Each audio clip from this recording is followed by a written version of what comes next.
আমি আজকে একটা চাউলে গুঁড়া দিয়ে বানানি কেক। এটা তো তোমাদের সবের ঘরেতেই হয়।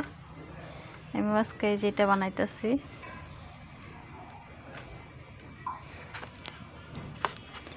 সিম্পল পদ্ধতিতে। নারকেল আমার এখন নাই বর্তমান, তাই নারকেল ছাড়াই চিনি দিয়ে গুলা নিছি। তারপরে যেখানে দিয়ে দিতেছি গুড়,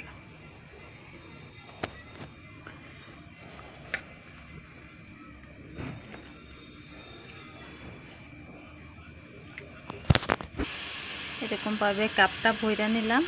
এখন দিয়ে দিম কুকারে।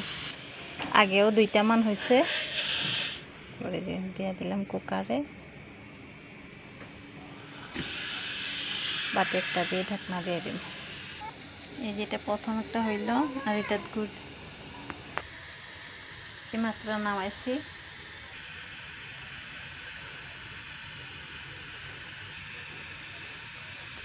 দেখতে কি সুন্দর।